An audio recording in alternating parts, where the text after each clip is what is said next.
Hello बच्चों, आपका स्वागत है विद्यालयों के यूट्यूब चैनल पर। मैं हूं शिव। आज हम लोग पढ़ाएंगे आपको इनऑर्गेनिक केमिस्ट्री का मेजर वन जो है पेपर में पेपर वन मेजर पेपर है। इसमें टॉपिक पढ़ाना है हम लोगों को पीरियोडिक प्रॉपर्टीज़ एंड क्लासिफिकेशन। पिछले टाइम पे हमने पढ़ा था एटॉमिक स्ट्रक्चर, जिसमें क्वांटम मैकेनिक्स बेस्ड मॉडल पढ़ा था ब्रीफ में, और SPDF जो ऑर्बिटल्स हैं उनके ऑर्बिटल्स के हमने पढ़े थे shapes of principle, Pauli principle, इन सारे कॉन्सेप्ट को हमने पढ़ लिया था। तो अगला जो है पीरियोडिक प्रॉपर्टीज़ और classification based on the electronic configuration के बेस पर हम लोगों को पढ़ना है। तो चलिए हम लोग आगे बढ़ते हैं। तो आज के लिए आपको एक कोट है कि जाने वाले को दरवाजे तक छोड़ कर आना चाहिए। तो इस सारे आगे ट्रेंड में जो भी टॉपिक्स हैं आपके, इसमें हम लोग देखेंगे कि जो जा रहा है उसको दरवाजे तक छोड़ कर आओ। अब हम देखेंगे कि ये जो फिलॉसफी है ये कितनी सही है कितनी गलत है। इसको हम लोग देखेंगे, वेरीफाई करेंगे एक तरीके से कि छोड़ कर आना चाहिए या कुछ पकड़े रहना चाहिए। इन सारी बातों को धीरे धीरे हम लोग देखेंगे कि कैसे इनका यूज़ होता है, कैसे यूज़ नहीं होता है। क्योंकि जब हम केमिस्ट्री में बात कर रहे हैं पीरियोडिक प्रॉपर्टीज़ में, तो हम एटम की बात करेंगे, और जब एटम की बात कर रहे होंगे इलेक्ट्रॉन, प्रोटॉन या न्यूक्लियस या फिर इलेक्ट्रॉन की बात तो करेंगे ही। और पता है आपको कि इलेक्ट्रॉन जो है भागने में थोड़ा माहिर होता है, तो इसको कैसे पकड़ा जाएगा या कौन से फैक्टर्स हैं जो एटम की स्टेबिलिटी को मेंटेन करके रखते हैं। इन सारी बातों को सिलसिलेवार तरीके से हम लोगों को जानते हुए चलना है और आगे बढ़ना है। तो देखते हैं कौन से टॉपिक्स जो हैं हम लोगों के आ रहे हैं, उनको पढ़ना है। तो पहला जो टॉपिक है इसमें डायगोनल रिलेशनशिप पढ़ना है, फिर इनर्ट पेयर इफेक्ट है, एटॉमिक और आयनिक रेडियाई है, इनमें क्या डिफरेंस है बेसिक, और कैसे हम लोग मेज़र करते हैं, या वांडर वाल्स रेडियाई है और किन में पाई जाती है, किन के लिए स्पेसिफाई किया गया है इसको, या फिर आयनाइजेशन एनर्जी का क्या मायने हैं, क्या मतलब है, हम इनसे किन चीज़ों का डिटर्मिनेशन करते हैं, कैसे डिटरमाइन करेंगे, या फिर इनका क्या यूज़ है। इन सारी बातों को करते हुए चलेंगे। तो शुरुआत करते हैं हम लोग डायगोनल रिलेशनशिप से। डायगोनल रिलेशनशिप क्या होता है कि पीरियोडिक टेबल में आपके जो लाइटर एलिमेंट्स होते हैं, मान लीजिए ग्रुप सेकंड और सॉरी मैं पीरियड की बात कर रहा हूँ, पीरियड सेकंड और थर्ड की बात करूँ तो ये लाइटर एलिमेंट्स होते हैं। इनमें जो सेकंड और थर्ड के पीरियड में जो भी एलिमेंट्स डायगोनली प्रेजेंट होते हैं, लाइक आपका यहाँ पे लिथियम, और जो मैग्नीशियम आपका डायगोनल प्रेजेंट है, और बेरिलियम और एल्यूमिनियम ये डायगोनल प्रेजेंट है, बोरान एंड सिलिकॉन, ये जो डायगोनल प्रेजेंट एलिमेंट्स हैं इनके बीच में कई सारी सिमिलरिटीज़ होती हैं और बहुत सारी इनके जो कैरेक्टरिस्टिक्स होते हैं सिमिलर कैरेक्टरिस्टिक्स शो करते हैं। तो इन बातों को ही हम लोग बोलते हैं कि ये डायगोनल रिलेशनशिप शो कर रहे हैं। Generally second and third period में हम लोग ये देखते हैं। आगे बढ़ते हैं कि डायगोनल रिलेशनशिप के कारण क्या है, रीजंस क्या हैं। ठीक है, तो रीजंस की जब हम लोग बात करेंगे तो इसमें ऐसे कौन से काज हैं कि इसमें डायगोनल रिलेशनशिप या अपने जो है आपस में रिलेशन शो कर रहे हैं। ये रिलेशन शो करने का मतलब ये हुआ कि ये जो सारे एलिमेंट्स हैं जो डायगोनल प्रेजेंट हैं सेकंड और थर्ड पीरियड में, इनकी प्रॉपर्टीज़, जैसे आप इलेक्ट्रोनेगेटिविटी की बात करोगे, आयनाइजेशन एंथैल्पी या एटॉमिक साइज़, इन दोनों के बीच में जो भी ये प्रॉपर्टीज़ हैं इनमें सिमिलरिटी शो करते हैं, बहुत ही ज़्यादा सिमिलर प्रॉपर्टीज़ होती हैं। और इसी बात को बेसिस पे हम लोग कहते हैं कि ये जो एलिमेंट्स हैं पर्टिकुलर पीरियड सेकंड और थर्ड के, इनके बीच में जो है डायगोनल रिलेशनशिप इस्टेब्लिश है। और जब हम पीरियड में जाते हैं लेफ़्ट टू राइट, आप अगर बात करोगे कि पीरियड में मूव कर रहे हो फ्रॉम लेफ़्ट टू राइट, और जब पीरियड में लेफ़्ट टू राइट जाते हो तो आपको एक बात पता है कि उसका इफ़ेक्टिव न्यूक्लियर चार्ज बढ़ता है, जेफ, यानी कि जिसको आप बोलते हो इफ़ेक्टिव न्यूक्लियर चार्ज, और ये इंक्रीज़ होता है क्योंकि नंबर ऑफ़ सेल्स नहीं बढ़ती हैं लेकिन नंबर ऑफ़ प्रोटॉन्स बढ़ते हैं, जिनकी वजह से आपका इफ़ेक्टिव न्यूक्लियर चार्ज पर इलेक्ट्रॉन इंक्रीज़ करता है।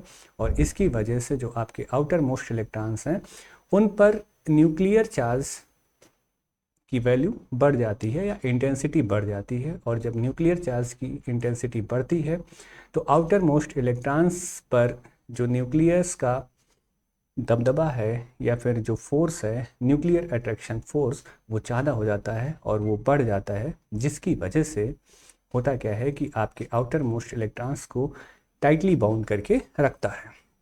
फिर जब हम बात करते हैं कि ग्रुप में, ग्रुप में अप टू डाउन जाते हैं, ग्रुप में आप जाते हो अप टू डाउन, ठीक है। अप टू डाउन जाओगे तो इसमें नंबर ऑफ़ सेल्स इंक्रीज़ करती हैं, नंबर ऑफ़ सेल्स इंक्रीज़ करती हैं और एटॉमिक रेडियस भी इंक्रीज़ करती है as the number of cells increase. तो इन दोनों कहानियों को हम ये देखते हैं कि जब हम डायगनली चलते हैं तो ये दोनों प्रॉपर्टीज़ एक दूसरे को क्या करती हैं, कैंसल आउट कर देती हैं। कि ग्रुप में जो अप टू डाउन जाने पर एटॉमिक रेडियस इंक्रीज़ हो रही थी, या फिर पीरियड में लेफ़्ट टू राइट जाने पर जो एटॉमिक रेडियस डिक्रीज़ हो रही थी, इसका इफ़ेक्ट जो है एक तरीके से कैंसिल आउट हो जाता है। और तो दोनों जो एलिमेंट्स आपके डायगनली प्रेजेंट होते हैं उनमें सिमिलरिटी शो करी जाती है। ये बात मेरे ख्याल से आप समझे होंगे। अब हम लोग पढ़ते हैं आगे। इलेक्ट्रोनेगेटिविटी और चार्ज डेंसिटी जो डायगनली लाइंग एलिमेंट्स होते हैं उनमें सिमिलरिटी शो करते हैं। डायगनल रिलेशनशिप एलिमेंट्स के बीच में क्यों होता है, कौन से रीजंस होते हैं, इनको पढ़ेंगे। The reasons behind the showing diagonal relationship, ठीक है। तो पहला तो आप बात करोगे कि सिमिलर एटॉमिक या आयनिक रेडियस होती है। सिमिलर एटॉमिक रेडियस या आयनिक रेडियस होगी तब आप कहोगे कि हाँ डायगोनल रिलेशनशिप इनमें इस्टेब्लिश है, क्योंकि इनकी जो एटॉमिक और आयनिक रेडियस हैं ये सिमिलरिटी शो कर रही हैं। दूसरी बात आप कहोगे कि सर सिमिलर इलेक्ट्रोनेगेटिविटी इसमें होगी, यानी कि जो उनकी इलेक्ट्रोनेगेटिविटी की वैल्यू होगी वो सेम होगी, ठीक है। और दूसरा आपका होगा कि सिमिलर चार्ज डेंसिटी, दूसरा बात आप करोगे कि उनके बीच में जो चार्ज डेंसिटी है वो सिमिलर होगी, ठीक है। और यही फैक्टर्स होते हैं जो शो करते हैं similarity in the physical and chemical properties. आप इस बात को समझ कर रहे होंगे, ठीक है।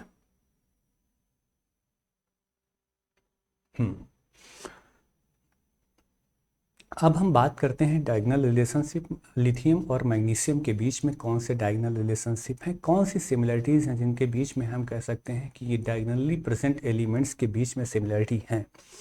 तो पहला जो आपका एलिमेंट है लिथियम और मैग्नीशियम, इसमें क्या है कि दोनों के पास में कंपेरेबल यानी कि लगभग आलमोस्ट सेम इलेक्ट्रोनेगेटिव वैल्यू होंगी। और दूसरा एटॉमिक रेडियस की जब बात करोगे तो जो आपका लिथियम है उसका 1.34 और जो मैग्नीशियम है 1.30, लगभग आप कह सकते हो कि बराबर है।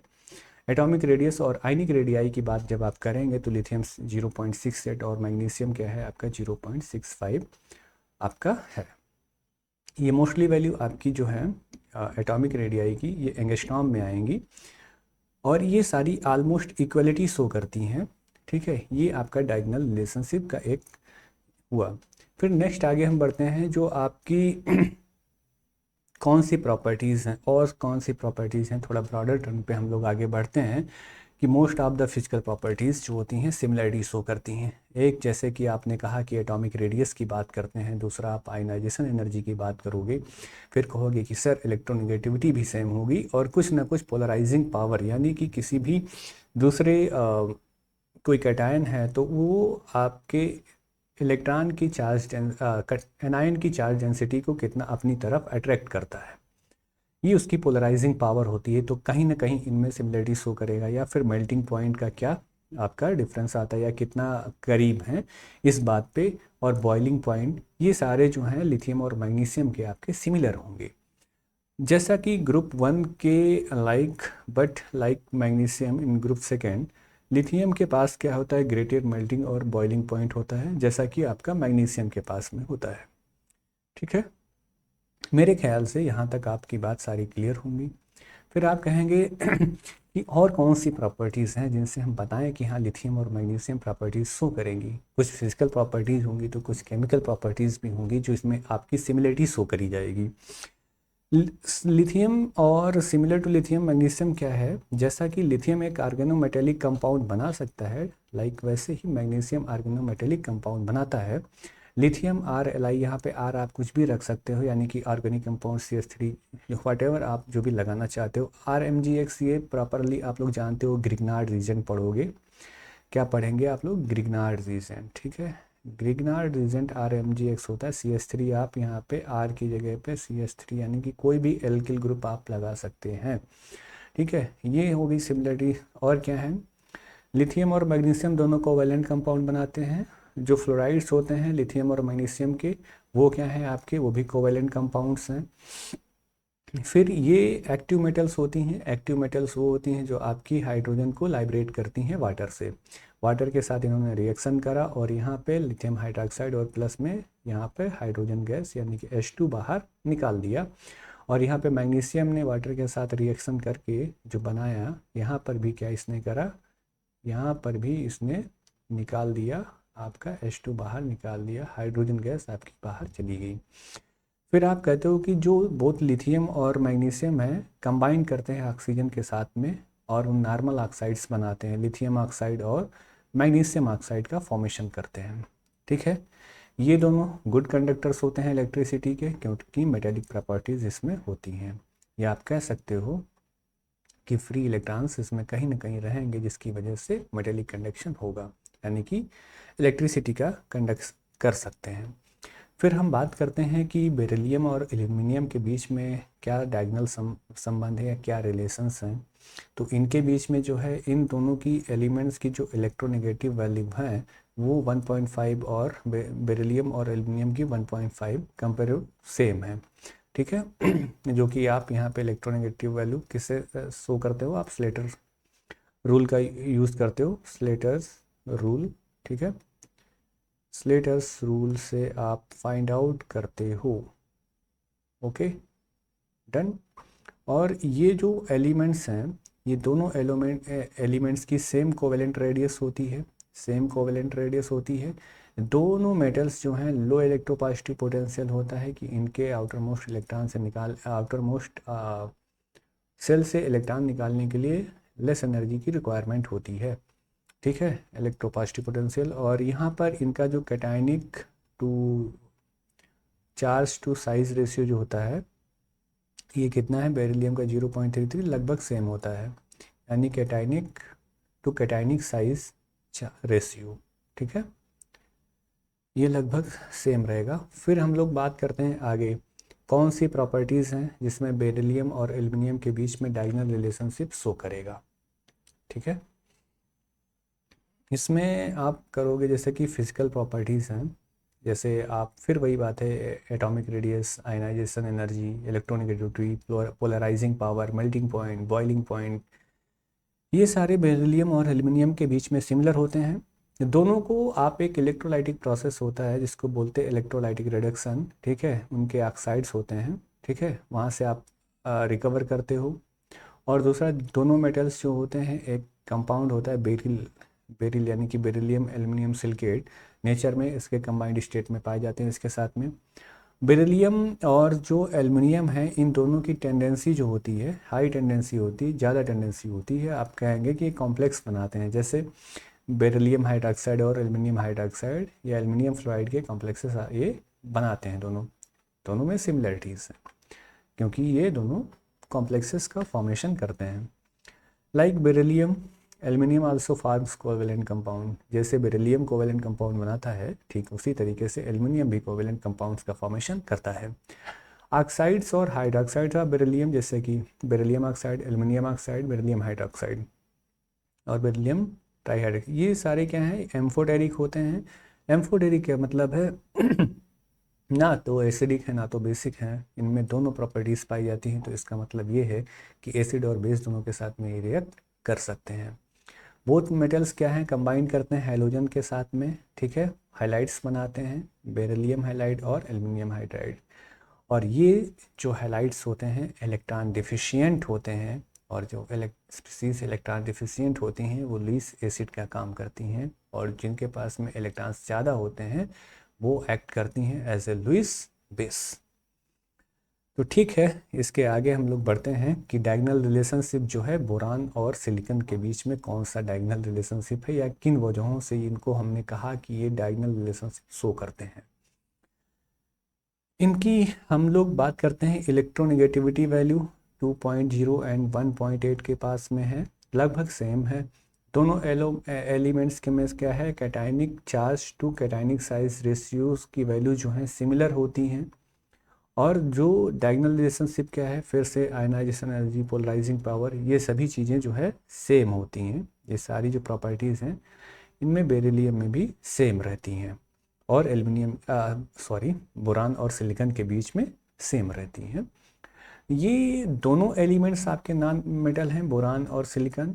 पुअर कंडक्टर्स होते हैं हीट और इलेक्ट्रिसिटी के। नॉन मेटल्स हैं तो पुअर कंडक्टर होंगे, क्योंकि metals are the conductors of electricity, क्योंकि उनके पास में फ्री इलेक्ट्रॉन्स होते हैं, वो कंडक्ट करती हैं, लेकिन ये कंडक्शन नहीं करते हैं। तो मेजॉरिटी ऑफ दिस जो कंपाउंड्स ये बनाते हैं वो कोवलेंट कंपाउंड बनाते हैं, कोवलेंट कंपाउंड्स का फॉर्मेशन करते हैं। और ये दोनों एलिमेंट्स जो भी हैं ये किस में पाए जाते हैं, दो एलोट्रॉपिक फॉर्म में पाए जाएंगे। एक तो आपका एमॉर्फस रहेगा और दूसरा क्रिस्टलाइन टाइप का, ठीक है। और जो एलिमेंट्स का क्रिस्टलाइन फॉर्म होगा उसमें ये हार्ड होंगे, ठीक है। ये बात ठीक है। और इनमें से कोई भी वाटर से अटैक नहीं किया जाता है, यानी कि वाटर के साथ में रिएक्शन शो नहीं करता है, सीधी बात है। और सिलिकॉन और बोरान ये सिमिलर टाइप के हाइड्राइड्स बनाते हैं, जिनको आप सिलेन या फिर बोरेन कहते हो। बोरान के जो भी होंगे वो आप बोरेन बोलोगे, और जो सिलिकॉन के होंगे वो आप सिलेन बोलोगे। ये डाइबोरेन और ये डाइसिलेन, ये सिमिलरिटीज एक और हैं। दोनों को आप as a semiconductor use करोगे एज ए सेमी कंडक्टर नहीं, एज सेमी कंडक्टर्स में एज ए डोपेंट यूज़ करोगे। जो हम लोग डोपिंग करते हैं सेमी कंडक्टर्स में, जिनका बैंड गैप ज़्यादा होता है, मान लो आपके पास में जो सेमी कंडक्टर हैं उनके बीच में बैंड गैप ज़्यादा होता है, तो वहाँ पर आप डोपिंग का काम करते हो, जिसमें डोपिंग के लिए आप लोग किसका यूज़ करते हैं, बोरान एंड सिलिकॉन का यूज़ करते हैं, बोरान और सिलिकॉन का डोपिंग के लिए। और भी जर्मेनियम का भी यूज़ करते हो। चलिए अब हम लोग बात करते हैं इनर्ट पेयर इफेक्ट की। इनर्ट पेयर इफेक्ट ये क्या है? इनर्ट पेयर इफेक्ट कुछ ऐसे आपको समझना है, इनर्ट पेयर कुछ ऐसे समझना है आपको। इसने डिफिनेशन क्या कह रहा है, it is the reluctance of S electron to take part in the bond formation. कह रहा है कि जो आपके एस इलेक्ट्रॉन्स होते हैं वो बॉन्ड फॉर्मेशन में बहुत ज़्यादा दिलचस्पी नहीं दिखाते हैं, बहुत ज़्यादा बॉन्ड फॉर्मिंग में पार्टिसिपेट नहीं करते हैं। उसकी वजहें क्या हैं, क्यों नहीं करते हैं, या क्यों रोका जाता है, या किस वजह से रुक जाते हैं, तो इसको हम लोगों को देखना है। और क्यों ऐसा इनर्ट नेचर अपना शो करते हैं। जैसे हम देखते हैं कि ग्रुप 13 से 16 में जैसे हम नीचे जाते हैं, अप टू डाउन जाते हैं, तो क्या है, जो लोअर ऑक्सीडेशन स्टेट है उसकी स्टेबिलिटी इंक्रीज हो जाती है। जो लोअर ऑक्सीडेशन, मान लीजिए ये +2 है और +4, +2 in comparison to +4 lower oxidation state है। तो कह रहा है कि जो लोअर ऑक्सीडेशन स्टेट है उसकी स्टेबिलिटी बढ़ जाती है in comparison to the higher oxidation state as we move up to down in the group. Up to down in the group, कौन से ग्रुप्स हैं आपके, ग्रुप 13 से लेकर के 16 तक जो ग्रुप्स हैं, इनमें जब हम अप टू डाउन जाते हैं तो इसमें ये क्या देखने को मिलता है कि आपकी जो ऑक्सीडेशन स्टेट है, +2 और +4 की ऑक्सीडेशन स्टेट है, इनमें सिमिलरिटी नहीं है, स्टेबिलिटी जो है +4 की डिक्रीज होती जाती है। एग्जाम्पल के लिए जैसे ग्रुप 13 की मैं बात करूं, तो जो आपका टेलुरियम होता है उसमें +1 मोर स्टेबल ऑक्सीडेशन स्टेट हो जाती है, देन +3 ऑक्सीडेशन स्टेट। ग्रुप 14 में जाओगे, ठीक है, 14 एंड 15 में, तो आप इसमें आओगे लेड और बिस्मथ जो है, लेड की +2 ऑक्सीडेशन जो स्टेट है वो मोर स्टेबल होती है, और बिस्मथ की +3 ऑक्सीडेशन स्टेट है मोर स्टेबल होती है। देन आपकी लेड की +4 और दूसरा बिस्मथ की +5, ठीक है। इनसे ज़्यादा आपकी +2 और +3 ये स्टेबल ऑक्सीडेशन स्टेट है। मेरे ख्याल से ये बात आपको क्लियर हुई होगी कि जो लोअर ऑक्सीडेशन स्टेट्स हैं लेड की और बिस्मथ की, ये क्यों ऐसा होता है, due to inert pair effect. अब ये कहाँ से आया? जब हम ग्रुप में अप टू डाउन जाते हैं, नीचे जाते हैं, तो एस इलेक्ट्रॉन क्या करते हैं, बॉन्ड फॉर्म नहीं करते हैं, या बॉन्ड फॉर्मेशन में उस तरीके से दिलचस्पी शो नहीं करते हैं। इसके रीज़न क्या है, the reluctance of the S electron to unpair and participate in bond formation is called inert pair effect. उसको हम लोग क्या बोलते हैं, इनर्ट पेयर इफेक्ट बोलेंगे। ऐसा क्यों बोलेंगे भाई, कि आखिर बॉन्ड पेयर्स में क्यों पार्टिसिपेट नहीं कर रहा है, क्यों हिस्सा नहीं ले रहा है, आखिर उसके क्या रीजंस हैं। तो मैं आपसे बात करूं कि यहाँ पर जब आप ग्रुप में अप टू डाउन जाते हो, ग्रुप में जब आप जा रहे हैं अप टू डाउन, ठीक है, अप टू डाउन, और अप टू डाउन जाने पर क्या क्या चीज़ें हैं, जो आपका इफेक्टिव न्यूक्लियर चार्ज है वो आपका पीरियड में भी इंक्रीज होता है, और लेकिन ग्रुप में अप टू डाउन जाने पर आपका ऑलमोस्ट सेम रहता है, बस कुछ ना कुछ इंक्रीमेंट शो होता है। ठीक है, लेकिन होता क्या है, नंबर ऑफ सेल्स जब बढ़ती हैं, नंबर ऑफ सेल्स जब इंक्रीज करती हैं, तो उसमें होता क्या है कि नई सेल्स आने की वजह से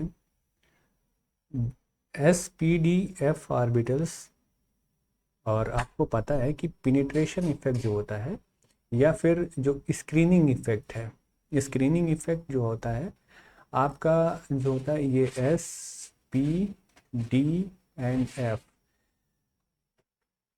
ये NH2 इलेक्ट्रॉन्स की इनइफेक्टिव सील्डिंग होती है। डी एंड PDF इलेक्ट्रॉन्स जो भी आते हैं, इनके इनइफेक्टिव सील्डिंग की वजह से जो न्यूक्लियर चार्ज है, या कह लीजिए कि इफेक्टिव न्यूक्लियर जो चार्ज है, उसकी वैल्यू या उसकी इंटेंसिटी आउटर मोस्ट इलेक्ट्रॉन्स पे ज़्यादा हो जाती है, आउटर मोस्ट इलेक्ट्रॉन्स पे ज़्यादा होती है।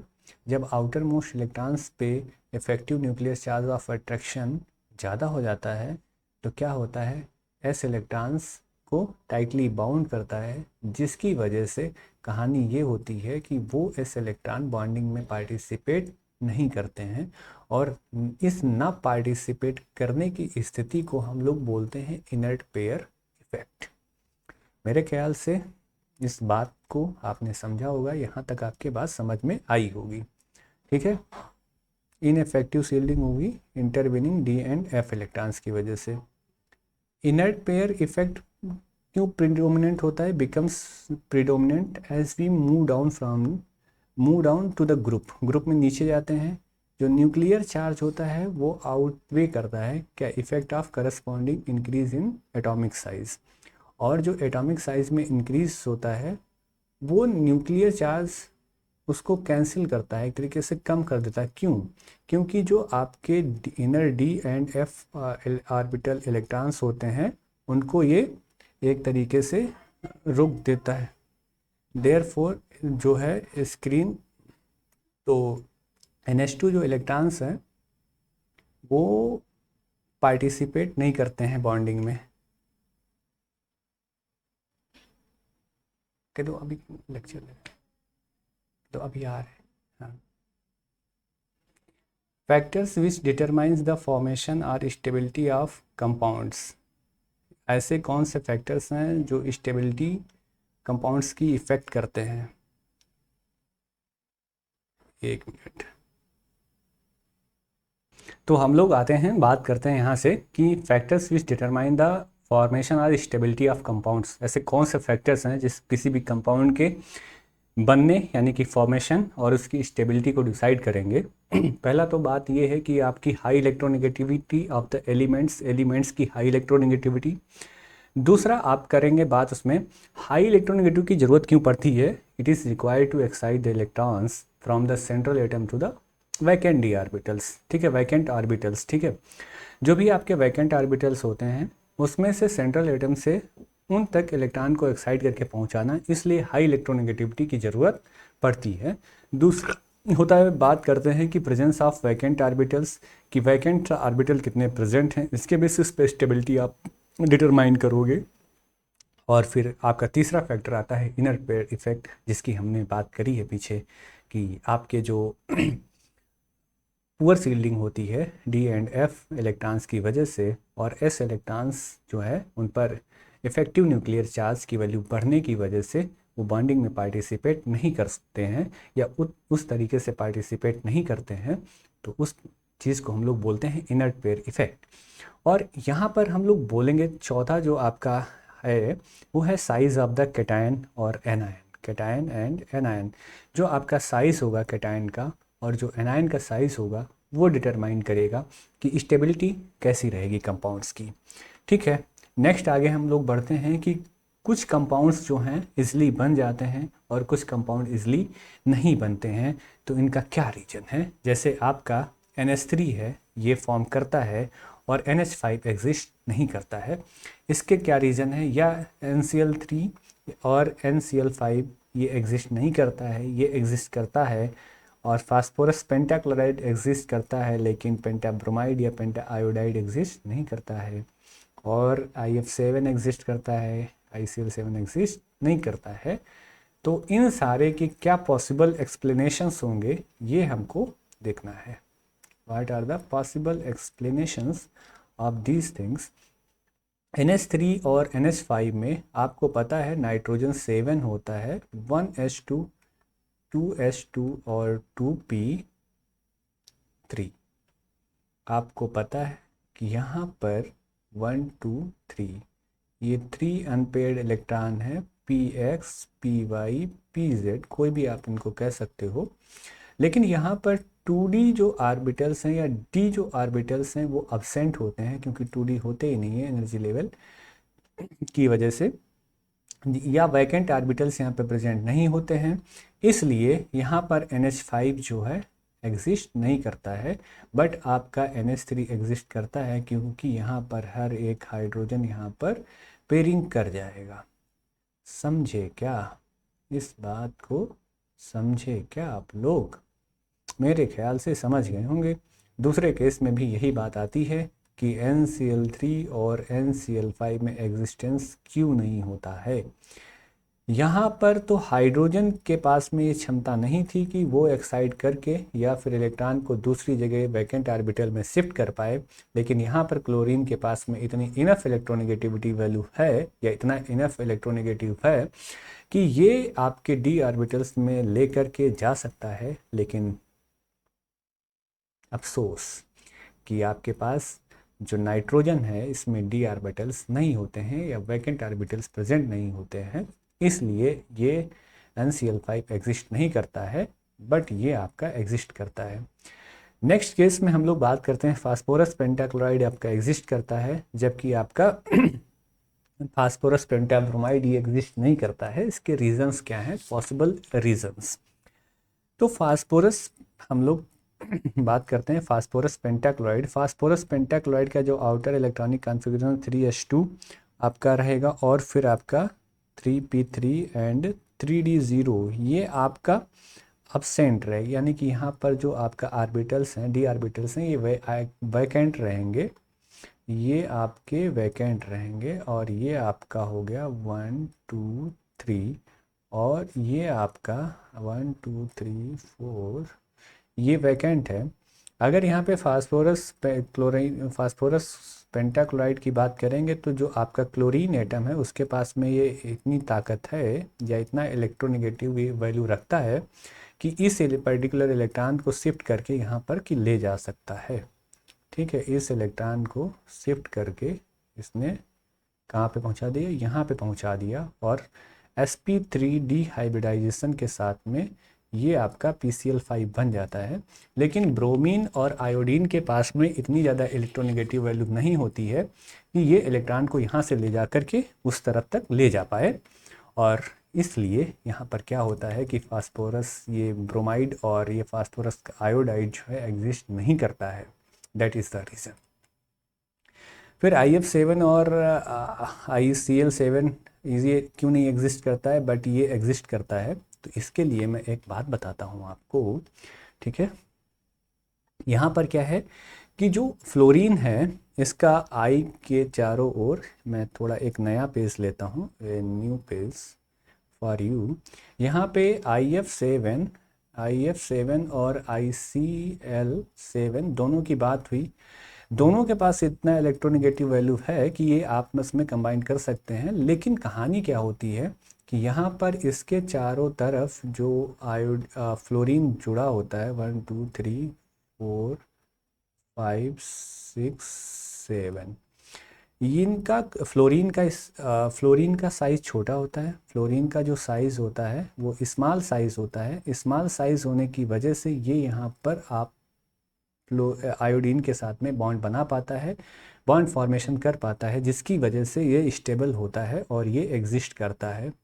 लेकिन यहाँ पर सेम क्वालिटी है तो, लेकिन क्लोरीन का जो साइज़ है वो काफ़ी बड़ा होता है, जिसकी वजह से यहाँ पर इसके साथ में बॉन्ड बना पाना मुश्किल होता है, और इसलिए ICl7 जो है एग्जिस्ट नहीं करता है। That is the reason. चलिए आगे बढ़ते हैं हम लोग। अब बात करेंगे जो सिलेबस में है एटॉमिक और आयनिक रेडियाई, इसकी बात करते हैं। एटॉमिक रेडियाई क्या है? एटॉमिक रेडियाई को आप जनरल जब एक्सप्लेन करोगे तो आप कहते हो कि न्यूक्लियस से आउटर मोस्ट, न्यूक्लियस के सेंटर से आउटर मोस्ट इलेक्ट्रॉन्स के बीच की जो दूरी होती है उसको आप कहते हैं एटॉमिक रेडियस। ठीक है, the distance from the centre of the nucleus to the outer most shell containing electron is called the atomic radius. दूसरा, it is very important property. Important property क्यों होती है? क्योंकि different physical and chemical properties जो होती हैं वो इसकी एटॉमिक रेडियस से रिलेशन रखती हैं या रिलेटेड होती हैं, इसलिए। फिर हम कहते हैं कि जो एटॉमिक साइज़ है या फिर जो आप बात करते हो कि एटॉमिक रेडियाई है, एटॉमिक रेडियाई को डिटरमाइन करना काफ़ी कॉम्प्लिकेटेड काम है। It is very complicated job to determine precisely atomic radii. क्यों कॉम्प्लिकेटेड है ये देखना है। दो पहली बात तो है एटम का साइज़ जो बहुत छोटा होता है, आपका 1.2 एंगस्ट्रॉम के आसपास में। ठीक है, ये या फिर आप यहाँ पे 10 की पावर माइनस, एंगस्ट्रॉम क्या होता है 10 की पावर माइनस 10, 10 की पावर माइनस 10 मीटर के बराबर होता है। जो आपके इलेक्ट्रॉन क्लाउड्स होते हैं जो सराउंड करते हैं न्यूक्लियस को, एटम के न्यूक्लियस को, उनकी कोई शार्प बाउंड्री नहीं होती है, इसलिए मुश्किल होता है कि आप डायरेक्टली किसी की एटॉमिक रेडियस आप निकाल पाओ। तो कहानी क्या है? कहानी आगे बढ़ जाएगी। आगे ये ऐसे बढ़ती है कि आपके पास में कोई प्रैक्टिकल ऐसा कुछ नहीं है कि आप डायरेक्टली मेज़र कर पाओ एटॉमिक साइज़ को या फिर उसके पता कर पाओ कि न्यूक्लियस से आउटर मोस्ट इलेक्ट्रॉन के बीच की दूरी क्या है। तब आप मेज़र इस तरीके से करते हो कि जब कोई एटम्स आपस में कंबाइंड स्टेट में रहते हैं, उस स्टेट में आपके पास में इंटर न्यूक्लियर डिस्टेंस को पता करने के बाद में आप बता सकते हो कि इसकी एटॉमिक रेडियस कितनी है। और बहुत सारे जो आपके एलिमेंट्स हैं वो इस स्टेट में इनकी लगभग एक्यूरेट जो है एटॉमिक रेडियस आ जाती है। तो इस वजह से कि आपके जो एलिमेंट्स हैं मेटल हैं या नॉन मेटल हैं, इसके बेसिस पे आप दो तरह की रेडियाई बता सकते हो, एक तो कोवेलेंट रेडियाई या एक फिर मेटेलिक रेडियाई। मेटेलिक रेडियाई जाहिर सी बात है कि आप बात करोगे कि जो मेटल्स होती हैं उनकी ही मेटेलिक रेडियाई होगी, और कोवेलेंट रेडियाई जो आपकी कोवेलेंटली बॉन्डेड कंपाउंड्स होंगे उनके बीच की बात करेंगे मॉलिक्यूल्स में। चलते हैं।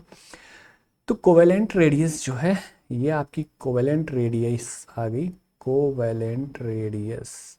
ठीक है, ये आपके इंटर न्यूक्लियर डिस्टेंस है, इनके बीच की एक डिस्टेंस है ये आपकी इंटर न्यूक्लियर डिस्टेंस है ये। हाँ, तो ये होता क्या है? It is 1/2 of the distance between the nuclei of two covalently bonded atoms like homodiatomic molecules which is called a covalent radius। ठीक है, आप हाफ लेते हो, जो ये इंटर न्यूक्लियर डिस्टेंस है इसका हाफ जब जो होता है वो आपकी कोवेलेंट रेडियस होगी। तो आर सी स्कल टू हाफ बॉन्ड लेंथ, और मान लीजिए आपके Cl2 केस में अगर आपकी बॉन्ड लेंथ 198 है तो आपकी कोवेलेंट रेडियस 99 होगी एंगस्ट्रॉम या फिर पिकोमीटर ये। ठीक, फिर क्या कह रहा है कि नोट में क्या लिखा है, while defining the covalent radius, जब आप कोवेलेंट रेडियस डिफाइन करोगे तो ये माना जाता है कि जो एटम्स होते हैं हार्ड होते हैं, इनकम्प्रेसिबल होते हैं। ठीक है, जब वो कोवेलेंट बॉन्ड का फॉर्मेशन करते हैं, लेकिन ऐसा नहीं होता है, समथिंग डिफरेंट। चलिए अब हम बात करेंगे मेटेलिक रेडियस की। तो मेटेलिक रेडियस भी क्या होता है? Half of the inter nuclear distance separating the metal course जो होते हैं सेपरेट करा जाता है मेटेलिक क्रिस्टल में। और यहाँ पर ये मान के चलते हैं, ठीक है, कि ये पैक्ड स्फीयर होते हैं जिसमें ऐसा माना जाता है कि एटम्स जो हैं एक दूसरे को जस्ट टच कर रहे हैं, इतना पास में है। तो हमेशा जो मेटेलिक रेडियस होगी वो आपकी कोवेलेंट रेडियस से ज़्यादा होगी। ठीक है, metallic radius will be more than the covalent radius. और यहाँ पर आपका जो है ये भी आप इंटर न्यूक्लियर डिस्टेंस की बात करोगे। ठीक है, इंटरन्यूक्लियर डिस्टेंस की बात करोगे, मेटेलिक रेडियस की कहानी। अब मेटेलिक रेडियस के आगे हम लोग बढ़ते हैं। पीरियोडिक ट्रेंड्स क्या है कोवेलेंट रेडियाई का। कोवेलेंट रेडियाई का पीरियोडिक ट्रेंड की पीरियड्स में, पीरियोडिक टेबल में आपको पता है कि ग्रुप में अरेंज है, किसमें, ग्रुप में और पीरियड्स में, ठीक है। ग्रुप और पीरियड्स में जब अरेंज है तो जनरली ट्रेंड क्या देखा जाता है कि जब हम लेफ़्ट टू राइट जाते हैं, when we move left to right, ठीक है, left to right in the periodic table, ठीक है, लेफ़्ट टू राइट जाते हैं तो यहाँ पर इफ़ेक्टिव न्यूक्लियर चार्ज जिसको जेफ बोलते हैं वो इंक्रीज़ करता है, और आपकी जो कोवेलेंट रेडियाई वो क्या करेगी, डिक्रीज़ करेगी, कोवेलेंट रेडियाई डिक्रीज़ करेगी। और फिर जब आप किसी ग्रुप में अप टू डाउन जाते हो, आप कहाँ से जा रहे हो, ग्रुप में अप टू डाउन, ग्रुप में जा रहे हो, अप टू डाउन जा रहे हो, यहाँ पर क्या होता है कि एटॉमिक साइज इंक्रीज़ करता है क्योंकि नंबर ऑफ सेल्स इंक्रीज़ करती हैं, ठीक है। और कुल मिला के जो आपका इफ़ेक्ट होता है, किसका इफ़ेक्ट आपका होता है, आपका इफ़ेक्ट है इफ़ेक्टिव न्यूक्लियर चार्ज का, वो इफ़ेक्ट आपका कम हो जाता है, ठीक है। ये इफ़ेक्ट क्या हो जाता है, कम हो जाता है, डिक्रीज़ कर जाता है, या फिर इसके एटॉमिक साइज़ के बढ़ने के कंपैरिजन में ये क्या होता है, कम होता है, इट इज़ वेरी लेस, ठीक है। हम लोग ऐसा मान के चलते हैं कि हार्ड और इनकम्प्रेसिबल होता है, लेकिन ऐसा कुछ नहीं होता है, ना तो हार्ड होता है ना तो इनकम्प्रेसिबल होता है। लेकिन हाँ, जब हम बात करेंगे इसकी एटॉमिक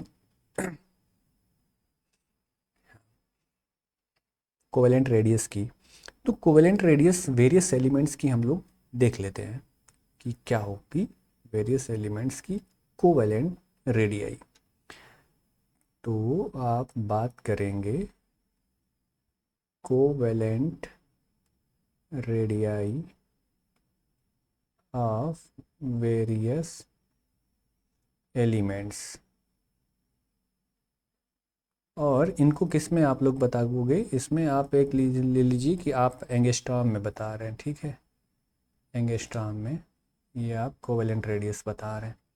यहाँ पर आपका एलिमेंट है, ठीक है, ये एलिमेंट्स हैं आपके,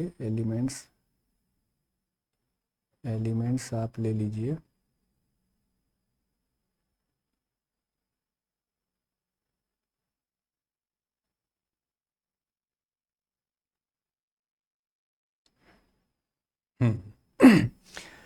पहला जो है पीरियड, जो फर्स्ट पीरियड आता है, हाँ ये वाला, फिर यहाँ पर ली बे बक नो फ नी, ठीक है, ये हो गया। यहाँ पर जब आप देख रहे हैं ये पीरियड्स में जा रहे हैं, सेकेंड पीरियड की अगर हम बात करें, यहाँ पर इसकी 1.34, और फिर जब बेरिलियम की बात करेंगे तो यहाँ पर इसकी घट के कितनी आ जाएगी, 0.90, और यहाँ पर 0.82, 0.77, नाइट्रोजन की 0.75, एंड फिर आप ऑक्सीजन की बात करोगे 0.74, और फिर इसके बाद में 0.72, एंड नियॉन की आपकी 1.31। यहाँ पर हाइड्रोजन की जो है 0.37, और यहाँ पर हीलियम की जो है आपकी आ जाएगी 0.93, ये आ गई। अब यहाँ पे फिर यहाँ पे सोडियम आएगा, सोडियम ना Mg, aluminium, silicon, P, phosphorus, sulphur, chlorine and argon. तो इसमें सोडियम की आपकी क्या करेगी, ये बढ़ेगी, यहाँ पर 1.54, और फिर मैग्नीशियम की 1.36, और एल्युमिनियम की आपकी 1.18, एंड 1.11, 1.06, सल्फ़र की आपकी आएगी 1.09, क्लोरीन की आपकी आएगी 0.99 एंड आर्गन की आपकी 1.74। एक तरीके से हम देख रहे हैं कि जब पीरियड में जा रहे हैं तो डिक्रीज़ हो रही है, बट ग्रुप में क्या है, इंक्रीज़ हो रही है। फिर पोटेशियम का 1.96 और फिर रुबिडियम का जो है 2.11 एंड फिर सीजियम का 2.25। तो ये हैं, आप इतना जान लीजिए, बाकी सारी तो लिखवाने का कोई मतलब नहीं है। ये जो मेन है आप इतना समझने भर के लिए इतना कर दीजिए कि हाँ यहाँ पर इस तरीके से कुछ इंक्रीमेंट हो रहा है, पीरियड्स एंड ग्रुप में वेरिएशन हो रहे हैं। ओके, आप लोगों के ये बात समझ में आ गई होगी।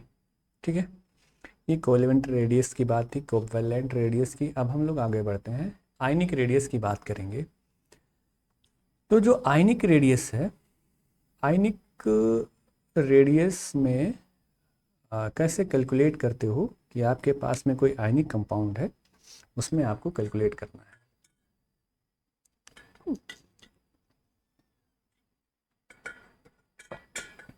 हाँ, ionic radii of the ions present in ionic crystal, ionic radii of the ions present in the ionic crystal, यानी कि किसी भी आयनिक क्रिस्टल में प्रेजेंट जो आयंस होते हैं उनकी आयनिक रेडियाई को कैसे कैलकुलेट करके may be calculated from the inter nuclear distance between the two ions. यहाँ पे भी आप बात करोगे कि जो उनकी इंटर न्यूक्लियर डिस्टेंस है दो आयंस के बीच की, उससे आप लोग कैलकुलेट कर लेंगे।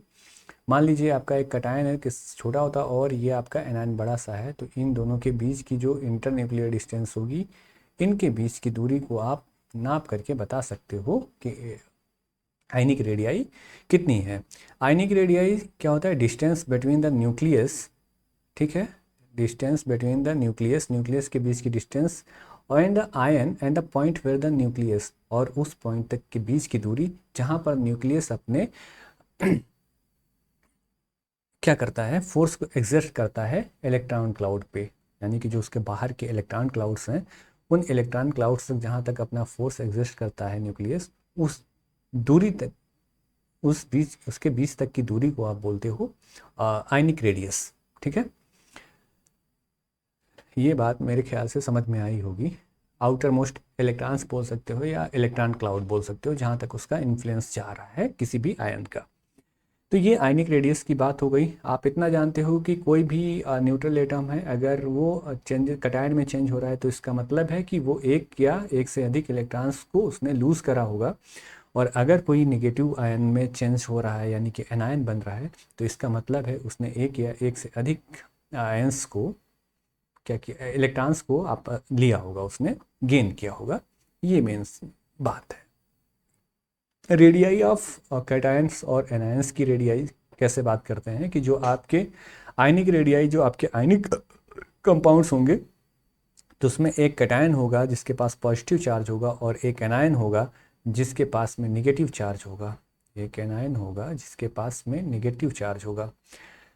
पॉजिटिव आयन कैसे बनेगा, जब वो वन और मोर इलेक्ट्रॉन को लूज करेगा, ठीक है, और इसका जो साइज़ होगा पेरेंट आयन से छोटा होगा, स्मॉलर साइज़ होगा, और जब साइज़ छोटा हो जाएगा तो हम ये कहेंगे कि जो रेडियाई कैटायन की होगी वो स्मॉलर होगी। कैटायन की रेडियस स्मॉलर क्यों होगी, क्योंकि जो जेड इफेक्टिव है यानी कि इफेक्टिव न्यूक्लियर चार्ज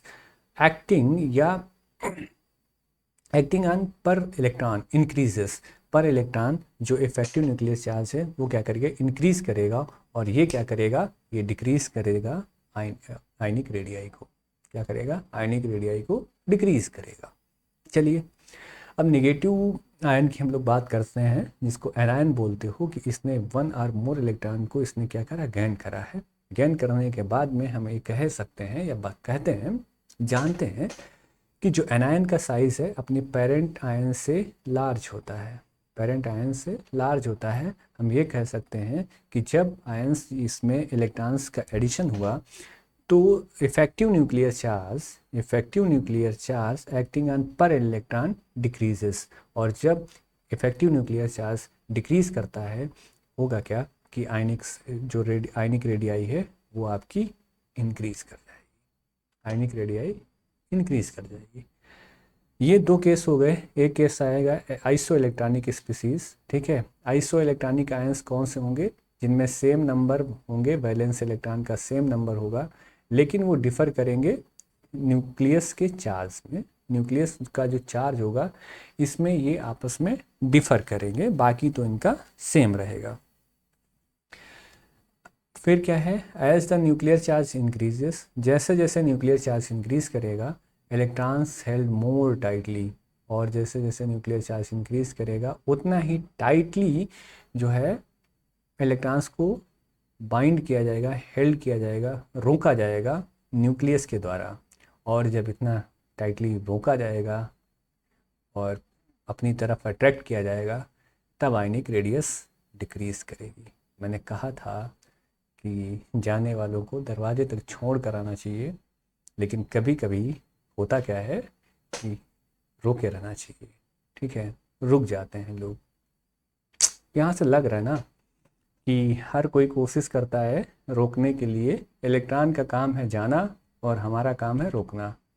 तो बी ए न्यूक्लियस प्रॉपर्टी, ठीक है, आपके अंदर एक न्यूक्लियस प्रॉपर्टी होनी चाहिए कि जैसे न्यूक्लियस अट्रैक्ट करता है लोगों को नहीं, न्यूक्लियस अट्रैक्ट करता है इलेक्ट्रॉन को, ठीक ऐसे ही प्रॉपर्टी आप में होनी चाहिए कि आप बाइंड करके रखें जाने वाले इलेक्ट्रॉन्स को, इसको जाने वाले इलेक्ट्रॉन्स को बाइंड करके रखें।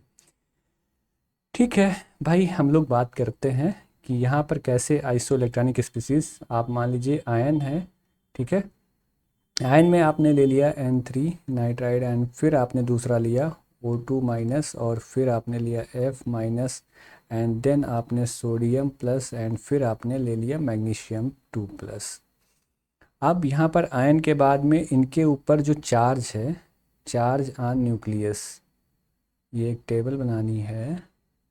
You have to draw a table. Table का मतलब हिंदी में होता है सारणी। अगर कोई हिंदी का बच्चा जो है, हिंदी बैकग्राउंड में पढ़ा है कभी, तो यहाँ पे बात कर सकता है कि सारणी बोलते हैं। तो यहाँ पर जो चार्ज होगा, charge on nucleus, charge on nucleus यहाँ पर कितना होगा, +7 होगा। यहाँ एटॉमिक नंबर के बराबर होगा कि जितने नंबर आप प्रोटॉन्स होंगे उतना ही उसका पॉजिटिव चार्ज होगा, उसी को आप चार्ज ऑन न्यूक्लियस बोलोगे। तो यहाँ पर कितना होगा, +8 होगा और यहाँ पर +9 होगा, +9, और यहाँ पर आपका +11 होगा और यहाँ पर +12 होगा। ये नंबर ऑफ प्रोटॉन्स होता है, ठीक है बेटा, नंबर ऑफ प्रोटॉन्स ये आप बात करोगे। अब हम कहते हैं कि रेडियस, अब इनकी रेडियस देख लेते हैं कि रेडियस 1.71, ठीक है, और ये रेडियस जो है एंगस्ट्रॉम में है आपकी 10⁻², और यहाँ पर 1.45 है कि जैसे जैसे आपका न्यूक्लियर चार्ज बढ़ रहा है वैसे वैसे रेडियाई जो है स्मॉल होती जा रही है या श्रिंक कर रही है, छोटी होती जा रही है। फिर इसका 1.33 एंड 0.95 एंड 0.60। तो hence it has been proved, अब ये प्रूव हो गया है कि जैसे जैसे न्यूक्लियर चार्ज इंक्रीज करेगा electrons are held more tightly by the nucleus and it results in the decrease in the ionic radius, और आयनिक रेडियस जो है आपकी डिक्रीज कर जाएगी। समझे क्या? चलिए अब कैरेक्टरिस्टिक्स देखते हैं आयनिक रेडियस के क्या होते हैं। आयनिक रेडियस जो होगी किसी भी पर्टिकुलर आयन की कांस्टेंट होगी मैग्नीट्यूड में। आयनिक रेडियस का कैरेक्टर जो होगा एडिटिव होगा, ठीक है। The internuclear distance between the two ions क्या होगा, equal to the sum of radii of ions which the ionic crystal compounds. आप इसका मतलब आप ऐसे समझिए कि कांस्टेंट मैग्नीट्यूड होगा, एडिटिव कैरेक्टर होगा, यानी कि प्लस और नेगेटिव करके ये आपका आयनिक रेडियस होगी। आयनिक रेडियस ये कह रहे हैं कि जो दो आयंस होंगे, यानी कि जो आपकी रेडियस आयनिक रेडियस होगी, आयनिक रेडियस वो आपकी radius of cation plus radius of anion के बराबर होगी। ठीक है, इसका मतलब ये यही बता रहे हैं। ठीक है, he is telling about this. और फिर क्या होता है कि पीरियोडिक ट्रेंड्स क्या होते हैं। पीरियोडिक ट्रेंड में क्या है, आयनिक रेडियाई डिक्रीज करती है जब आप ग्रुप में मूव करते हो फ्रॉम लेफ़्ट टू राइट, यानी कि जब आप लेफ़्ट टू राइट ग्रुप में जाते हो तो आपकी आयनिक रेडियाई डिक्रीज करती है क्योंकि इफेक्टिव न्यूक्लियर चार्ज इंक्रीज करता है। और जब आप ग्रुप में अप टू डाउन जाते हो, यानी कि ऊपर से नीचे आते हो, तब कहानी क्या होती है, कहानी ये होती है कि आयनिक रेडियाई इंक्रीज करती है क्योंकि नंबर ऑफ सेल्स इंक्रीज करते हैं भाई साहब, एटॉमिक साइज बढ़ जाता है। इफेक्टिव न्यूक्लियर चार्ज का जो कहानी है वो थोड़ी कम पड़ जाती है। ठीक है, तो एक टेबल जो है ये भी डिजर्व करती है आयनिक रेडियस का, just for the sake of your understanding, कि आप इसको समझ पाएँ। आयनिक रेडियाई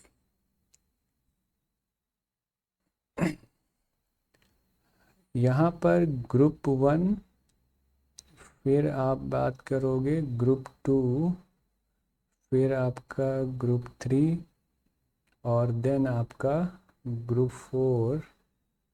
ठीक है, सॉरी ग्रुप यहाँ पे आपका आएगा 13, सीधे 13 का बात हो रहा है। और फिर यहाँ पर आप लोग छोड़ दीजिए इतना इस ग्रुप को, थोड़ी सी ग्रुप 1 एंड ग्रुप 2। हाँ, लिथियम का जो केस है, लिथियम प्लस लिथियम आयन जो है ये गड़बड़ कर रहा है भाई, पेन जो है गड़बड़ कर रहा है।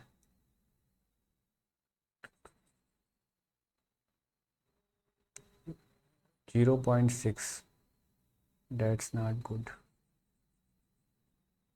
this is not working, so sorry, so sorry, so sorry। Lithium की 0.60 के आसपास रहती है, 0.6। ऐसे ही बता देते हैं कि आप जैसे ही ग्रुप 1 से ग्रुप 2, ग्रुप 2 से 13 तक जाते हैं तो आयनिक रेडियस क्या है, डिक्रीज़ करती जाती है। इसकी 0.60 और यहाँ पे 0.31 और इसका 0.2, यानी कि जो यहाँ पे बोरान होता है 3 स्टेज में उसके ये रहती है।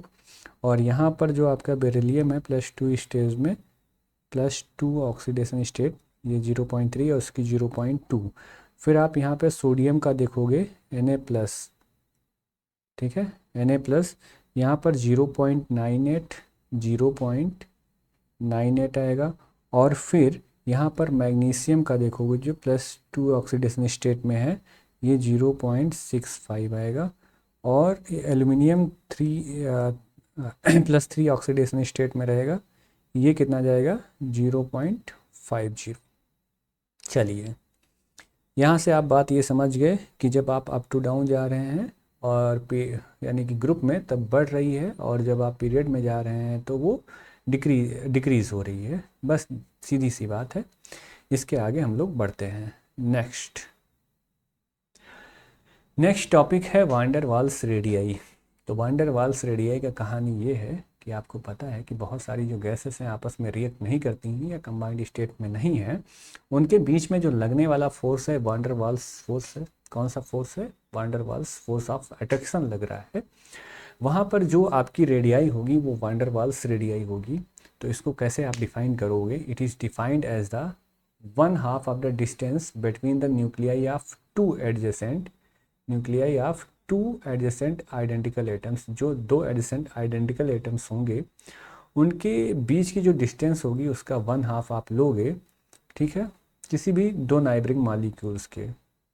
और जब वो सॉलिड स्टेट में होगा तब कोई भी आपका मॉलिक्यूल है जो सॉलिड स्टेट में है और उस मॉलिक्यूल के, ठीक है, आपने क्या लिया, आइडेंटिकल एटम्स आपके पास में है, उन आइडेंटिकल एटम्स के बीच की जो डिस्टेंस है उस डिस्टेंस को आप लोग मेज़र कर रहे हो और उसका 1/2 लेकर के बात कर रहे हो कि वो वांडर वाल्स रेडियाई कहलाएगी।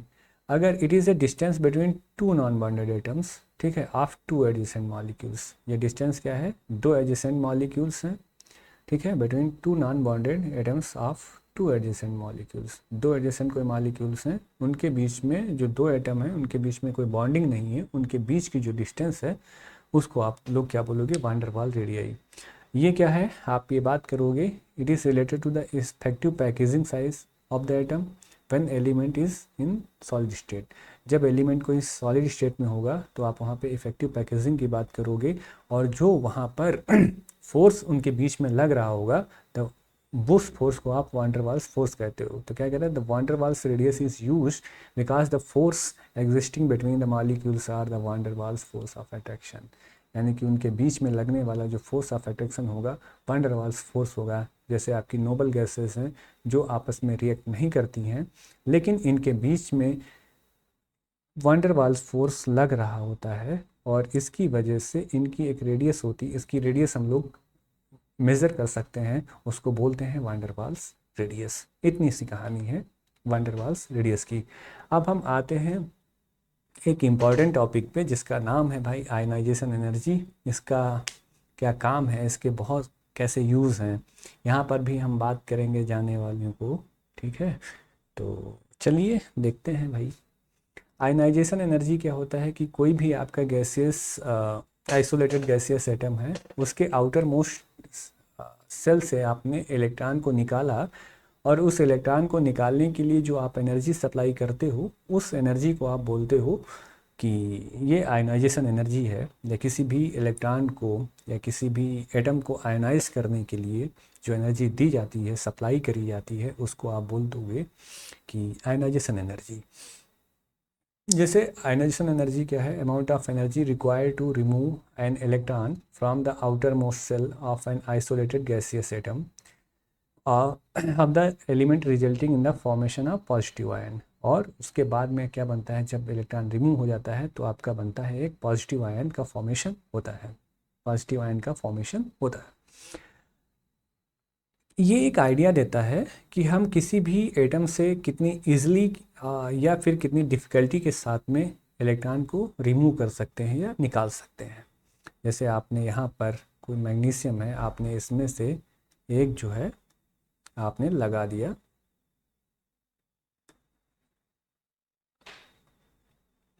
मैग्नीशियम जो है आपने इस मैग्नीशियम को सप्लाई करा, एक अमाउंट ऑफ एनर्जी सप्लाई करी, और यहाँ पर आपने क्या किया कि ये आपका आयनाइज फॉर्म में हो गया, ठीक है, गुड। और यहाँ पर आयनाइज होने के बाद में ये आपने बना के रखा, ओके, डेट्स गुड। अब यहाँ पर हम लोग बात करते हैं आगे कि स्मॉलर द आयनाइजेशन एनर्जी, यानी कि आयनाइजेशन एनर्जी जितनी छोटी होगी उतना ही ईजियर होगा न्यूट्रल एटम के लिए to change into positive ions, और उतनी जल्दी ही उसको हम लोग पॉजिटिव आयंस में चेंज कर सकते हैं, ठीक है, उतनी ही ईजिली हम लोग उसको पॉजिटिव आयंस में चेंज कर सकते हैं। That's good.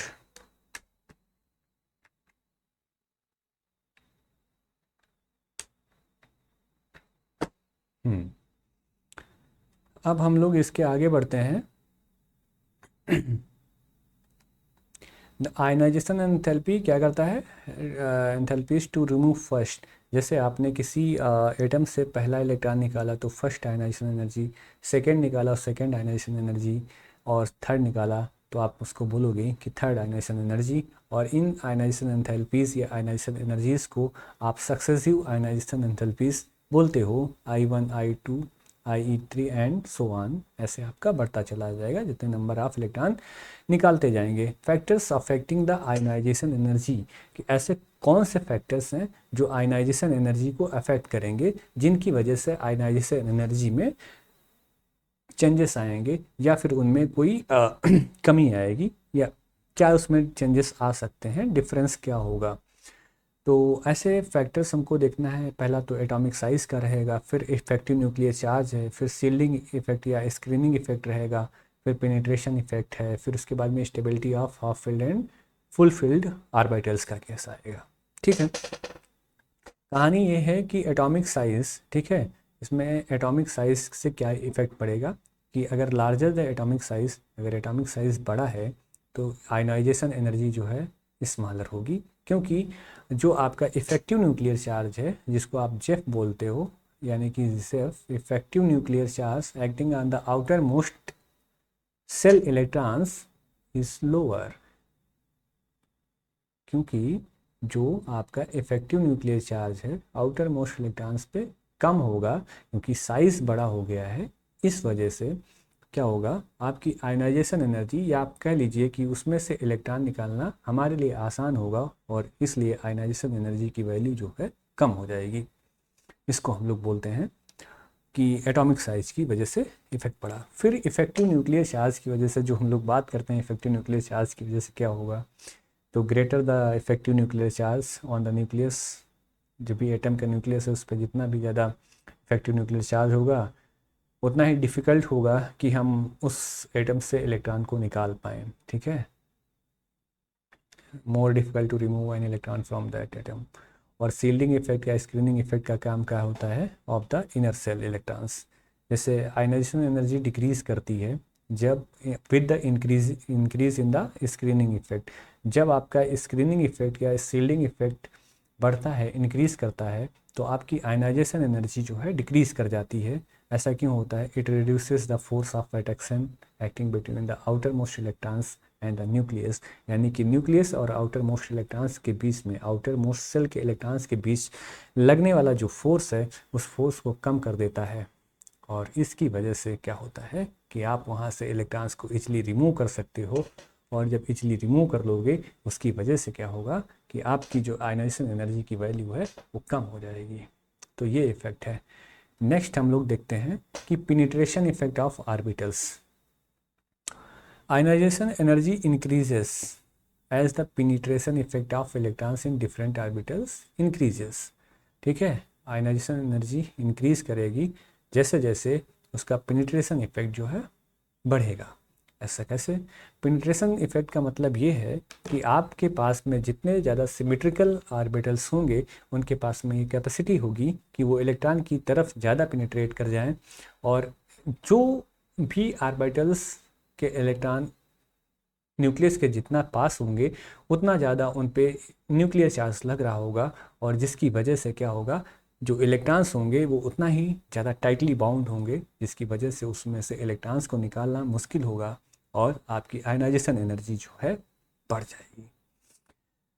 तो order of required to remove the electrons from s p d f orbitals with in same shell, s p d f होगा, ठीक है, ये आर्डर है। एस जो ऑर्बिटल्स है वो मोर क्लोजली टू न्यूक्लियस जा सकता है, और आपका जो पी ऑर्बिटल है वो less inclined to go toward the nucleus, और फिर डी का और कम, और फिर एफ का और कम होता जाएगा। इस तरीके से ये आपका जो है पेनिट्रेशन इफेक्ट आपका इसका एक सीरियल है, इस वजह से जाएगा। फिर इसके बेसिस पे रहेगा।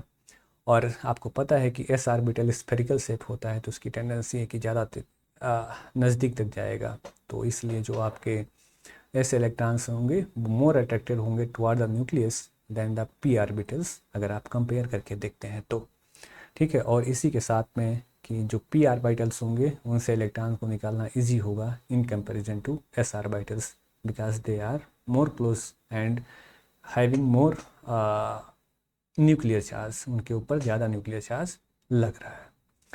फिर हम अगली बात करते हैं stability of half filled and fully filled orbitals, यानी कि हाफ फिल्ड और फुली फिल्ड ऑर्बिटल्स का क्या काम है, ठीक है। आप जानते हैं कि हुंस रूल की जो मैक्सिमम मल्टीप्लिसिटी रूल है उसके अकॉर्डिंगली क्या कहा जाता है कि जो हाफ फिल्ड और कंप्लीटली फिल्ड ऑर्बिटल्स होते हैं उनकी जो स्टेबिलिटी होती है, एक्स्ट्रा स्टेबिलिटी होती है, उनके पास में एक्स्ट्रा स्टेबिलिटी आ जाती है, तो वहाँ से आपको इलेक्ट्रॉन रिमूव करना थोड़ा मुश्किल हो जाता है। जैसे आपका नाइट्रोजन का केस आता है, यहाँ पर 1s2 2s2 and 2p3, as you know कि यहाँ पर आपके 3 ऑर्बिटल्स होते हैं और यहाँ पे 6 इलेक्ट्रॉन रिक्वायर्ड होते हैं, बट यहाँ पर 3 हैं। 3 का मतलब है 6 में से 3 हैं, यानी कि हाफ, यहाँ पर ये हाफ फिल्ड है। और हाफ फिल्ड होने की वजह से यहाँ पर एक्स्ट्रा स्टेबिलिटी शो करेगा। या फिर आपकी जो नोबल गैसेस हैं उन नोबल गैसेस में जो है आपका आउटर मोस्ट सेल जो है या आउटर मोस्ट जो कॉन्फ़िगरेशन है ऑर्बिटल्स में इलेक्ट्रॉन फुली फिल्ड रहेंगे तो उनकी भी स्टेबिलिटी आपकी ज़्यादा रहेगी। ठीक है, तो यहाँ पर आपको देखना है हाफ फिल्ड और फुल फिल्ड आयनाइजेशन एनर्जी में, half filled and full field.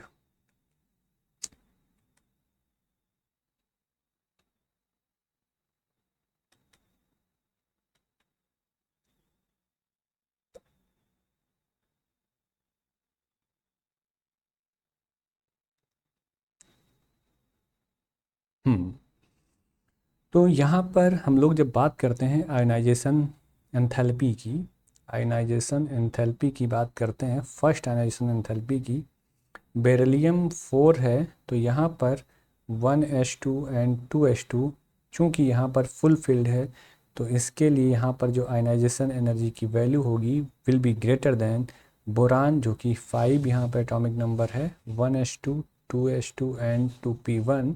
चूँकि यहाँ पर आपका वो पार्शियल फील्ड वाला केस है और यहाँ पर फुल फील्ड के केस है, इसलिए जो इसकी वैल्यू है आयनाइजेशन फर्स्ट आयनाइजेशन एनर्जी की वो बेरिलियम की ज़्यादा होगी इन कंपैरिजन टू बोरान।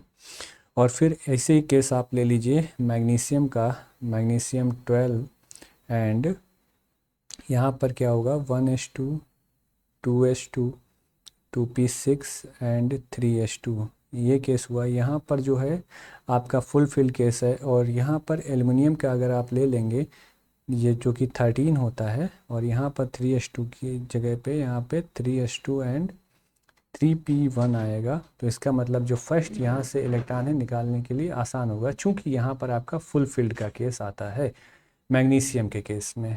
ठीक है, ये बात आप लोगों को जाननी है। दूसरा केस आपका और आता है एक ऑक्सीजन का और नाइट्रोजन का। नाइट्रोजन का हाफ फील्ड है और ऑक्सीजन का यहाँ पे 2p4 हो जाएगा, यानी कि ना तो हाफ फील्ड रहेगा ना तो फुल फील्ड रहेगा। और इस वाले बीच की स्थिति में क्या है, इसकी वजह से जो आपकी आयनाइजेशन एनर्जी की वैल्यू है ऑक्सीजन के लिए वो क्या होगी, कम हो जाएगी और नाइट्रोजन की ज़्यादा होगी, nitrogen will be more.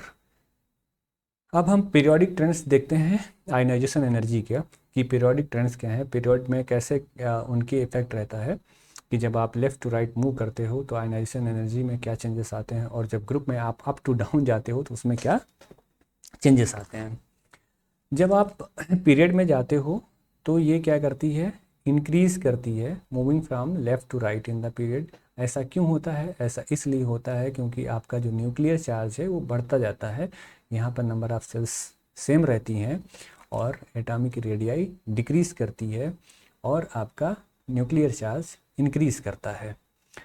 Exception in general trends कि इसके जो जनरल ट्रेंड हमने बोला इसमें एक्सेप्शन भी होता है। जैसे आप ग्रुप में गए यहाँ पे ये तो ठीक है आपका फॉलो करेगा, लेकिन बेरिलियम और बोरान के केस में एक्सेप्शन रहेगा, क्योंकि यहाँ पर अभी मैंने लिखाया था कि बेरिलियम जो है 4 स्टेट में रहता है, 2s2 फुल फिल स्टेट में रहता है और जो बोरान 5 है इसमें 2s2 और 2p1 जाता है, हाफ फिल्ड रहता है। तो यहाँ पर इसमें डिफरेंस आता है, यानी कि जो बेरिलियम है, यानी कि बेरिलियम की जो आयनाइजेशन एंथैल्पी है, बेरिलियम की जो आयनाइजेशन एंथैल्पी है वो ग्रेटर देन बोरान है। और फिर यही नाइट्रोजन के केस में क्या आता है, नाइट्रोजन N7 और ऑक्सीजन जो है आपका 8 आता है। यहाँ पर आपका 2p3 का केस है और यहाँ पे 2p4 का केस है। ये हाफ फील्ड का केस है और ये हाफ फील्ड का केस नहीं है, इसलिए ये वाला एक्सेप्शन शो करता है ड्यू टू दिस। ठीक है, हाफ फील्ड और फुल फील्ड का केस। फिर ग्रुप के केस में क्या है, जब आप ग्रुप में जाते हो तो उसमें क्या कहानी रहती है, जब आप ग्रुप में जाओगे तो ग्रुप में जाने पर डिक्रीज़ करती है क्योंकि एटॉमिक साइज इंक्रीज़ करता है और स्क्रीनिंग और न्यूक्लियर चार्ज जो है, स्क्रीनिंग इफेक्ट भी आपका इंक्रीज़ करता है एंड जो आपका न्यूक्लियर चार्ज है ये इंक्रीज़ करता है। लेकिन स्क्रीनिंग इफेक्ट क्या है, आपका जो शील्डिंग इफेक्ट है वो कम पड़ता है क्योंकि नंबर ऑफ़ सेल्स बढ़ती हैं उसकी वजह से। ऐसा। लेकिन जो आपका स्क्रीनिंग इफेक्ट है, द इंक्रीज इन, यहाँ पे क्या लिखा है, the increase in nuclear charge is compensated by the increase in atomic charge. जो आपका ये न्यूक्लियर चार्ज बढ़ता है, उस न्यूक्लियर चार्ज को एटॉमिक साइज़ के बढ़ने से कंपनसेट कर दिया जाता है, यानी कि आपके न्यूक्लियर चार्ज के बढ़ने का इफेक्ट ज़्यादा नहीं पड़ता है। और फिर अल्टीमेटली होता क्या है कि जो आपका आयनिक रेडियाई अरे आयनाइजेशन एंथैल्पी डिक्रीज़ करता है इंक्रीज़ करने के बजाय। वैसे क्या है कि जब न्यूक्लियर चार्ज इंक्रीज़ कर रहा है तो आपकी आयनाइजेशन एंथैल्पी या जो आयनाइजेशन एनर्जी है वो इंक्रीज़ करनी चाहिए, लेकिन ऐसा नहीं होता है, क्योंकि जो एटॉमिक साइज़ में इंक्रीज़ है, एटॉमिक साइज़ जो आपका इंक्रीज़ करता है वो क्या करता है, न्यूक्लियर चार्ज जो होता है जेड जिसको बोलते हो, न्यूक्लियर चार्ज के बढ़ने को कंपनसेट कर देता है। It compensates the increase in nuclear charge. ठीक है, न्यूक्लियर चार्ज को कंपनसेट कर देता है, जिसकी वजह से ये इफेक्ट नहीं आता है, इसलिए डाउन टू ग्रुप डिक्रीज करता है। यानी कि आप मोर इजली इलेक्ट्रॉन्स को निकाल सकते हो जब ग्रुप में अप टू डाउन जाते हो, और जब पीरियड में जाओगे, क्योंकि आयनाइजेशन एनर्जी इंक्रीज कर रही है, इसलिए आपके लिए मुश्किल होगा इलेक्ट्रॉन्स को निकालना। इम्पॉर्टेंस क्या है कि आपका आयनाइजेशन एनर्जी का क्या इम्पोर्टेंस रहेगा। एलिमेंट्स जिनके पास में लो आयनाइजेशन एनर्जी होगी, ठीक है, देयर वैलेंस इलेक्ट्रॉन जो है इजली आप रिमूव कर सकते हो, और वो बहुत ही इजली इलेक्ट्रोपॉजिटिव बन सकते हैं, और जो इलेक्ट्रोपॉजिटिव जल्दी बनेंगे वो आयनिक कंपाउंड्स भी बनाएंगे। और एलिमेंट्स जिनके पास में लो आयनाइजेशन एनर्जी है वो आपके स्ट्रॉन्ग रिड्यूसिंग एजेंट्स की तरह वर्क करते हैं। ठीक है, किसकी तरह, स्ट्रॉन्ग रिड्यूसिंग एजेंट की तरह वर्क करेंगे। और जो स्ट्रॉन्ग रिड्यूसिंग एजेंट की वर्क करते हैं, इसका मतलब कि वो खुद तो ऑक्सीडाइज हो रहे हैं और दूसरे को रिड्यूस कर रहे हैं, और इनका नेचर क्या होता है, बेसिक होता है। तो ये सारी जो कहानी है, ये इम्पॉर्टेंस है आपका आयनाइजेशन एनर्जी का, कि आप इसमें यूज़ कर सकते हो। ठीक है, तो आप बताइए कि आपका जो पहला कोर्स था उससे आपने कितना रिलेट करा। ठीक है, कि कितना छोड़ करके आना चाहिए और कितना जाने देना चाहिए। फिलहाल जिसकी जो प्रॉपर्टी है, इलेक्ट्रॉन को जाना है और आपको रोकना है, आप न्यूक्लियस हैं, आपको रोक के रखना है। इसी कहानी के केस में, इसी सिलसिले में ये सब चीज़ें पढ़ना है, आपको जानते रहना है। और इसी के साथ हम लोग कहते हैं कि हाँ, आपको सक्सेसिव जो आयनाइजेशन एंथैल्पी है, या फिर इनका जो केस है इफ़ेक्टिव न्यूक्लियर चार्ज, और पीरियड में कैसे इनका वेरिएशन होता है, ये सारी चीज़ें हम लोगों ने पढ़ी। और जो नेक्स्ट हम लोगों का टॉपिक आने वाला है, उस टॉपिक में आपका इलेक्ट्रोनिगेटिविटी और शायद इलेक्ट्रॉन एफिनिटी है, जिसको हम लोग नेक्स्ट लेक्चर में कवर करेंगे। इस बार हुआ क्या कि 2 लेक्चर्स के बीच में गैप ज़्यादा है, लेकिन इस बार जो है एक फिक्स टाइम पे आपको लेक्चर मिलते रहेंगे, और हम लोगों की मुलाकात इसी यूट्यूब प्लेटफॉर्म के माध्यम से होती रहेगी, और हम लोग मिलते रहेंगे टाइम टू टाइम। जुड़ने के लिए धन्यवाद। ठीक है, लाइक कर सकते हैं, सब्सक्राइब कर सकते हैं, अगर अच्छा लग रहा है तो आप शेयर भी कर सकते हैं। देखने के लिए, आखिरी तक जुड़े रहने के लिए thank you so much. Bye bye, see you soon.